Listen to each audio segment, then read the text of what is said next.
My husband was in a car accident, and I contacted the company he works for to inform them of what happened. However, they told me something that I totally did not see coming. There was no such employee working for us. Mom, are you sure you have the correct name? Yes, ma'am, I'm positive I do. Could you please check again? I just checked, and it seems that he's resigned voluntarily. As to why he did so, I was astonished when the receptionist told me the reason for his resignation. This is the story of how a car accident sent me down the rabbit hole of what my husband was hiding, and upon discovering the truth, how I exacted my revenge on him for the pain he'd caused us. My name is Barbara, and I'm a 32-year-old office employee. I used to live with my husband, Tim.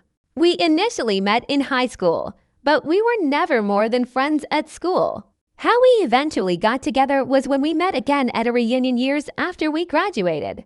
Perhaps the extra years helped us grow into different people because we hit it off pretty well and we started dating. After 133 months, we got married. I was actually Tim's first girlfriend, so he had little experience with love and relationships. It was for this precise reason that my friends were worried about this lack of romantic experience. What if he wants to have fun with other girls after getting married? What if he gets pretty controlling and you lose your freedom? These were a few things that my friends would tell me when they warned me about marrying someone with little experience in relationships. But I was confident that Tim would love me and only me forever, so I didn't listen to my friends' words. In fact, we had been married for 2 years, and we were always in very pure love with each other. Tim wanted me to stay home as much as possible after we got married, so I resigned from my full-time job and started working part-time instead. I didn't have to work because we could make ends meet on his salary alone, but since we didn't have a child yet, I didn't feel comfortable staying home and doing nothing every day, so I asked him to let me at least work part-time. I was glad I did ask him. And I was still working a good job I enjoyed because it gave me a little time away from home to relax. My daily happiness was always waiting for Tim to come home. I was very happy to put his suit on the hanger every evening when he came home, and then over dinner, we would talk about the day's events. I was happy every day. More recently, however, instead of the usual small talk about the day, the dinner conversation began to almost entirely consist of his complaints about his workplace. Believe me when I say that his whining and mumbling of dissatisfaction sometimes took hours. He would say that he really didn't like Mr. Kilmer, who was Tim's colleague at work. Apparently, Mr. Kilmer, who had joined the company at around the same time as Tim did, had recently been promoted to section chief. Tim couldn't understand it and was very frustrated. He wanted to be promoted and believed he deserved it because he was working hard at his job. So I could sort of understand his frustration at not being recognized for his efforts. But all the talking about Mr. Kilmer every day made me feel like he might be a little too obsessed with what he wasn't satisfied with. Oh, honey, I don't think you have anything to worry about. You're also working hard and will be promoted soon. I just know you will, I said. Do you believe that you'll get that promotion if you keep at it? Then leave Kilmer's promotion be and focus on what you want to achieve, I stated. What do you mean by I'm also working hard? Does that mean that even you approve of him, Barbara? Tim responded, That's not what I meant, honey. Perish the thought. I can't believe it. I wanted you of all people to be on my side. I added, I am on your side, honey. That's just so obvious. But if Mr. Kilmer did get promoted, it can't be helped now. And all that's left for you now is to continue doing your best, too, I said. Enough with the also and the too. I'm doing better than him, and I hate my company for not acknowledging my contributions well enough, Tim exclaimed. I only wish that Tim, who got angry when I tried to justify the situation by seemingly implying, even just a little bit, that Kilmer was only promoted before him and that it didn't change all the good he was doing at his company even a little bit. Didn't mind all that at all. But I couldn't blame him. Anyway, anyone would be a bit shocked that his colleague got promoted before him. their efforts appearing the same notwithstanding. So I thought I would at least listen to him more to support him. I grew convinced he didn't want my advice, he just wanted me to listen to his venting. 6 months later, Tim told me he was going on a 2-week business trip in another city. This is an important business trip that could lead to a big promotion, he said. I see. Well, that's good. I knew you could do it. Good luck, honey, I replied. He seemed very happy to hear that it could lead to a big promotion, so evidently I cheered him on. However, 2 days after he left on his business trip, I got a call from a hospital. I quickly answered the phone, expecting something had happened to one of my parents, so I didn't expect to be told that Tim had been in a car accident on the way to his business trip and had been rushed to the emergency room. I called my part-time job, explained the situation, and told them that I would not be able to go to work for a while. They agreed and assured me I'd still be welcome to come back after I did what was necessary. I rushed to the hospital, and when I entered his room, I found him lying in bed with a cast on his leg that probably meant he had a broken bone. The doctor told me that he hadn't woken up since he was brought to the hospital, so I became very worried. But I composed myself and thought about what I could do to help. The first decision I came to was that I should inform his company that he'd been in an accident while on the way to a business trip. I took a few deep breaths before I dialed his company's public reception number, and I told the receptionist his name and asked her to connect me to the sales department where he worked. Of course, ma'am. Please wait a moment, the receptionist said. Honestly, her tone of voice was a little strange because she sounded like she was unsure of something. I had a strange feeling that something about Tim was just not right, and a few minutes later, as I was waiting over the phone, that feeling was sadly justified. I'm sorry, Mom, but it seems we don't have an employee by the name Timothy Horwitz at this establishment. Are you sure you haven't made a mistake in his name? What? I don't think I did. No, his name is Timothy Horowitz, spelled H-O-O-W-I-T-C, and he has a colleague who is recently promoted by the name of Kilmer. Could you please check again? I asked. They said they would check again, so I went back on hold and waited for a few minutes. Then came a truly unexpected response. I'm sorry, ma'am. I was told that Mr. Timothy Horwitz has resigned voluntarily 2 months ago. Wait, resigned? I'm sorry, my name is Barbara Horwitz, and I'm Timothy's wife. May I ask why he resigned? I'm afraid I have to tell you that he resigned along with a woman by the name of Flora Nuremberg because they were both involved in an unfaithful act of adultery within the company. In hindsight, that was pretty straightforward of her, and I now appreciate it. At the moment, though, it was as though someone had slammed my chest with a mallet. I guess the receptionist must have meant that Tim was fired from his job, but that wasn't all. The receptionist then went on to say, "There is someone who would like to speak with you over the phone immediately, Mrs. Horowitz." With me. Yes, Mom, may I put them through? Yes, please. And I heard the phone patched to another number, and a deep masculine voice flooded my ear. Good afternoon, Miss Horwitz. My name is Stan Kilmer, and it's a real pleasure. It's a real nice pleasure to meet you. I was immediately sure this Mr. Kilmer was the same one who worked with my husband. I asked a receptionist to patch you through to my office because I wanted to talk to you personally. Is this a good time? Of course, if it isn't, you only need to say the word, ma'am. I was so shocked about what I just heard, and I was feeling tears running down my cheeks. Try as I might, I really couldn't stop crying. I thought to myself, this is not the time to be on the phone with Mr. Kilmer. Not yet. And that was because of how mental I was. I responded, I'm sorry, sir, but I'm in no condition to make a phone call right now. I'm not surprised, ma'am. I'm sure there is so many things going on in your head right now. Take your time and please let me know when you're available to talk. You're more than welcome to visit my office anytime. Just say my name with the reception desk and I'll be at your service. Thank you, sir. I hung up. I then lost all strength in my legs and sat down on the spot. So Tim was having an affair. I couldn't accept the fact that this was the truth and that he'd been fired from his job because of it. There were so many surprises that converged upon me all at once that I couldn't make sense of all the turmoil, and I felt absolutely miserable. I was so glad that Mr. Kilmer was all too kind, though, and that gave me some hope for the future. Just as I was about to leave, because I just couldn't go through with the meeting Tim right then, a nurse came and told me that he was awake. Right then, something inside me changed, and I decided I would see him after all. I was curious as to how he'd act after he'd woken up.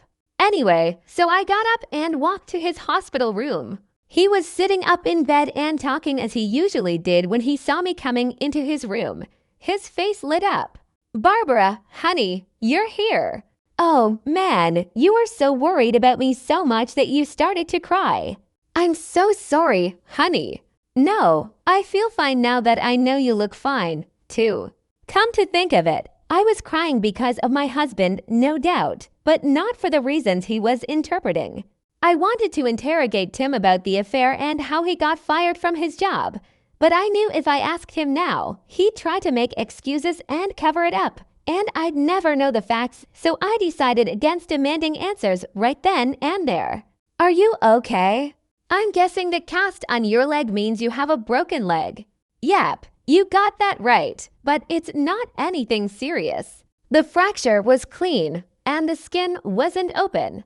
I feel fine, honey, but it's still a serious injury, don't you think?" "You should call your company to let them know you were in an accident," I suggested.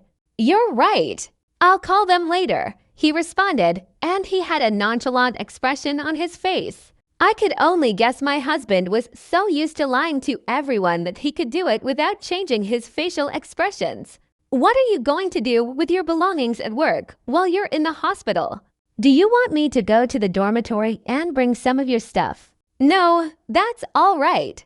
I already contacted a colleague of mine from the branch office where I was traveling to bring my stuff for me." "I see. Then I guess I'll go home. I'll be back, honey. I promise." I pretended to be satisfied with the answers he gave me and left the hospital room. But instead of going home, I waited for someone in the hospital lobby, someone very particular. I was waiting for Tim's partner in adultery, Flora Nuremberg. I was sure that he must have lied about contacting a colleague on a business trip, and that she must be bringing my husband's baggage herself. So I decided to lay in wait to catch a glimpse of any clues from a woman in the lobby and capture the evidence myself. A few minutes later, a woman appeared with a very recognizable Boston bag. It was the same bag that Tim had taken on his business trip. I quickly made the decision she must be going to my husband's hospital room, and I followed her. I peeked into the corridor that eventually led to Tim's hospital room, and lo and behold, I saw her open the curtains to the same room I walked out of a couple minutes ago and walked through the doorway inside. I moved a little closer to confirm any lingering doubt.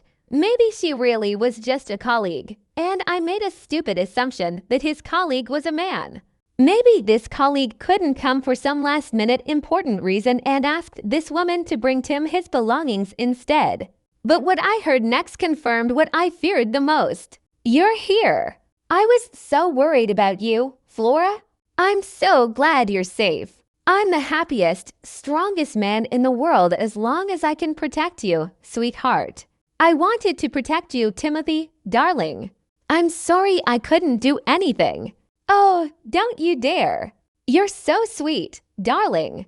Not only did I hear their lovey-dovey conversation, but I also heard the shuffling of some pieces of cotton fabric. From what I could hear, I came to the conclusion that not only was Tim with this woman when the accident happened, but that he was very, very much in love with her.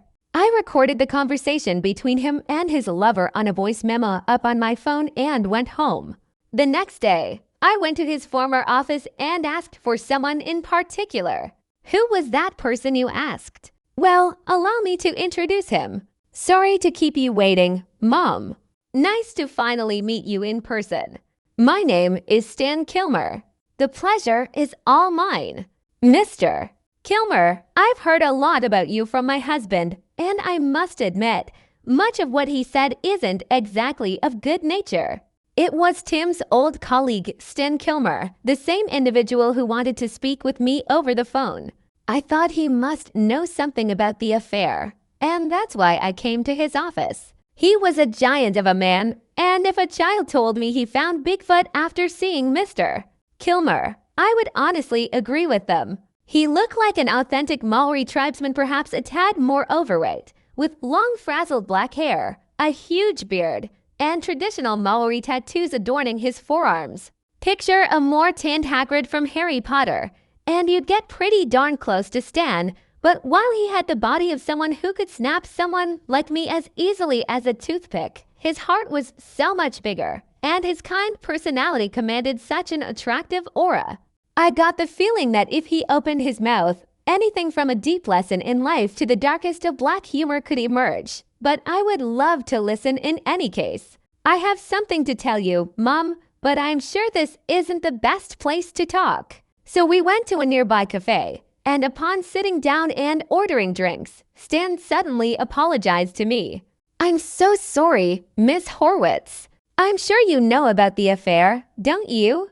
Yes, I do know about it. My shame to admit that I believe he's having an affair with my wife. I was very surprised. I had no idea that Tim would have the audacity to have an affair with someone who was already married. Stan was not divorced yet at that point, but he admitted he was seriously considering it. I asked him where his wife was, and he told me that she was on a business trip. I was so sure of everything by this point that I felt foolish for worrying about it in the first place. So, what are you going to do now, Barbara? I'm obviously getting a divorce. Well, I'm glad to hear that, and that's made my mind up as well. I had the hunch you were thinking of getting a divorce, so I took the liberty of bringing you all the evidence I have. I hired a detective agency, you see, and they came back with the jackpot. Thank you so much, sir. In that case, I'll send you the voice recording I took yesterday. I played the voice memo I recorded yesterday for Stan.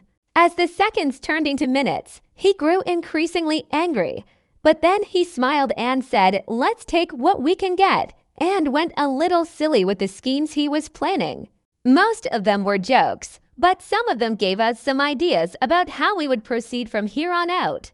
I told him that Tim was in the hospital and that Flora was visiting him every day.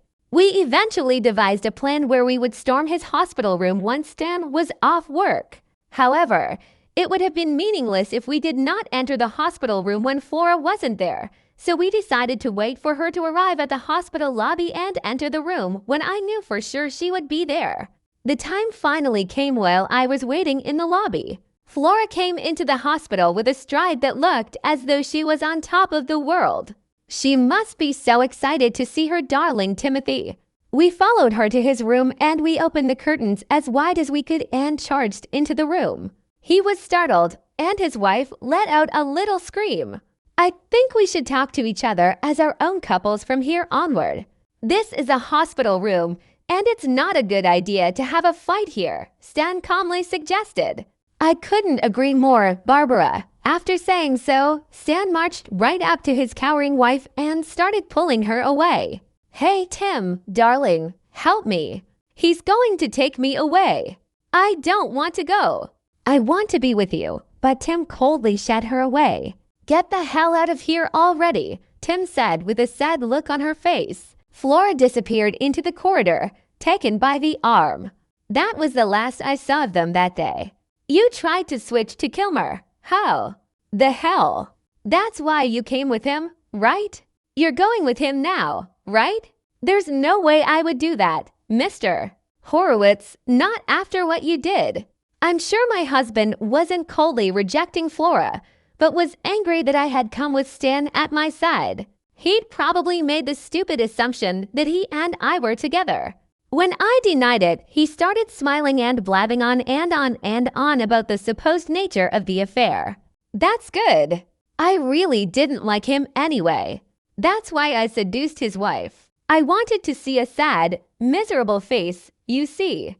I was jealous because you were always on his side, and that's precisely why I used his wife to make him suffer, is what he was saying, a smug look on his face all the while. Flora and I got fired from the company together, but she is hopelessly in love with me. She's now working at a cabaret club to pay for our living expenses. She's literally paying everything for me. Rocking Kilmer is going to be so shocked when he finds out how committed his precious wife was to her relationship with me. He might actually cry. Don't worry. I'll work when I get better, and I'll also leave Flora. He was actually laughing as he said so. I was utterly disgusted by the sight of the monstrosity that lay before me. Please divorce me, I exclaimed. Wait, what? Why? I didn't cheat with Flora because I felt like cheating on you. I cheated with her because I had no other choice to make him hit rock bottom. Yeah, I can't accept that kind of inhumanity. I can't be with someone who plans schemes to bring people down, I retorted. When I said that, Tim kept on talking pleadingly with tears streaming down his face. Why are you saying such things, darling? What did I do to you? I didn't do anything wrong. Crying won't change my wishes to divorce you, bucko. Besides, how can you say you did nothing wrong after all the pain you've caused? I never want to see your face again, I declared. With that, I started to leave the hospital room. Then Tim, who was badly injured, threw himself out of bed and fell face down on the ground. He still crawled over to me and grabbed my hand. I swear to you, my love, it really wasn't an affair. It was revenge. You have got to be kidding me. What are you talking about? You destroyed families, yes, plural. It's not just Stan's family that you ruined, but ours too. What kind of revenge is that? You're so selfish your pride is the reason you can't get ahead in life. I shook his hand away and left the room. He was rubbing his head against the ground and crying, almost screaming, but I didn't think anything of it. Then I went to the lawyer's office. I was thinking of filing a claim for alimony, but I was told that since Mr. Horowitz was now unemployed, I couldn't do that. I left the lawyer's office and called my parents-in-law. When I told them what had happened, they generously said they would pay their son's alimony on his behalf. Mr. Horowitz started working as soon as he got out of the hospital, and they made him sign a written letter of consent to pay back the money he owed his parents. They told me this when they delivered the alimony to me, and the divorce went through without a hitch. Stan's divorce with Flora was also finalized thereafter. Mr. Horowitz tried to reach out to Flora to start over, but she remembered how he had coldly rejected her in the hospital room, and she no longer had any interest in him. Now they're arguing about returning the money she had given him as living expenses. As for me, I'm very happy with my new life on my own. I quit my part-time job and started working at a new company as a full-time employee. It's a big change in environment, and I have to start from scratch, but I'm going to enjoy my new life again.